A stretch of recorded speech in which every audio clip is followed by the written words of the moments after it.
During the Dutch Revolt, the Dunkirkers or Dunkirk Privateers were commerce raiders in the service of the Spanish monarchy. They were also part of the Dunkirk fleet, which consequently was a part of the Spanish monarchy's Flemish fleet. The Dunkirkers operated from the ports of the Flemish coast, Nieuwpoort, Ostend, and in particular Dunkirk. Throughout the 80 Years' War, the fleet of the Dutch Republic repeatedly tried to destroy the Dunkirkers. The first Dunkirkers sailed a group of warships outfitted by the Spanish government, but non-government investment in privateering soon led to a more numerous fleet of privately owned and outfitted warships.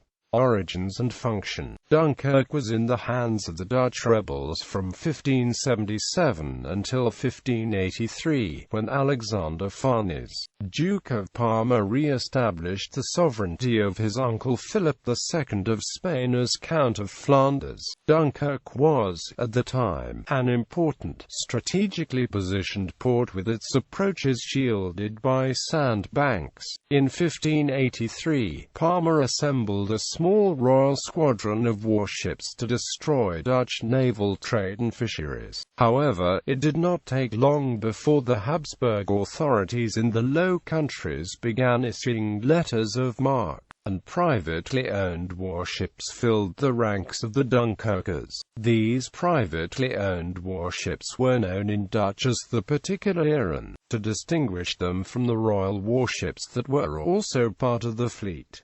At the peak, the Dunkirkers operated about 100 warships. The crews were mostly made up of Flemish fishermen, supplemented with Walloons, Spaniards and many individuals from the northern Netherlands and other European countries. Apart from targeting trade and fishing, the Royal Squadron was often used to convoy troops between Spain and the Spanish Netherlands. Effectiveness. Despite a near-constant blockade of the Dunkirkers ports by Dutch warships, the privateers routinely managed to evade the blockaders and inflict damage on Dutch shipping, though the Dutch at times prevented the Dunkirkers from reaching open sea. During the winter months, the blockade was extremely difficult to maintain and permitted virtually free passage. Sometimes naval battles ensued when privateers tried to break out or when Dutch warships tried to destroy the privateers in the harbors. During one of these Dutch attacks, the Dutch folk hero Piet Pieter van Hein, famous for capturing a Spanish treasure fleet, was killed. The Dutch declared the Dunkirk privateers pirates in 1587. Captains of Dutch naval vessels had to swear an oath that they would throw a beat all prisoners from Dunkirk warships into the sea, due to its excessive harshness and the fact that it provoked equally cruel retributions from the side of the privateers. This standing order was very unpopular with Dutch crews and the general public. The order was often evaded by putting Dunkirk seamen off on one of the many shallow shoals off the Flemish coast from which they could wade to dry land. The Dunkirkers had an extremely wide range for their era. Although mainly operating in and around the Channel, they also sailed near the Danish and German coastal areas to intercept Dutch ships returning from the Baltic, and operated in Spanish and Mediterranean waters.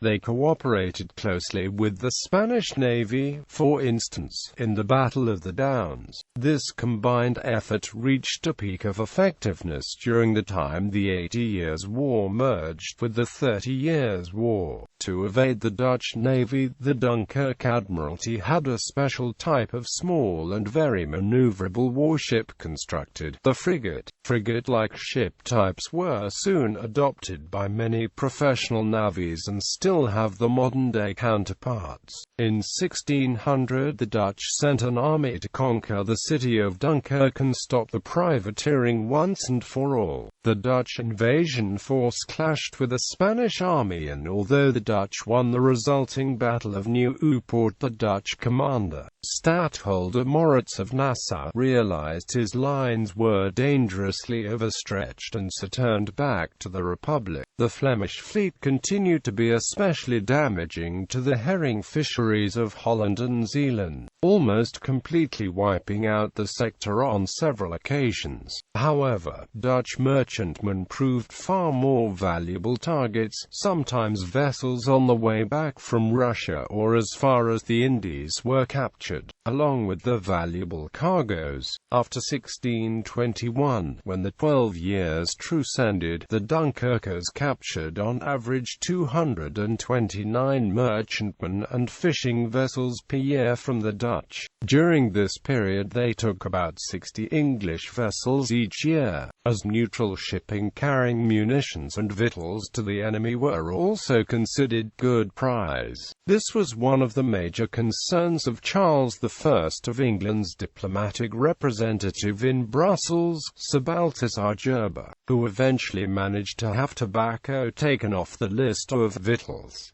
One of the most successful raiders of this period was Jacob Colette. It was not until October 1646, when the French captured Dunkirk with Dutch naval support, that the danger from the privateers was greatly reduced. In 1652, Spanish forces recaptured the city and the Dunkirkers once again became a major threat. The Dunkirkers wiped out English trade after England resumed hostilities against Spain in 1654. Before Dunkirk was captured by a Franco-English force in 1658. Ostend then became the most important port, when after 1672, France and the Dutch Republic became enemies. Privateering activities were resumed at Dunkirk, this time for France, and this would last intermittently until 1712. A famous Dunkirk privateer from this period was Jean Bart.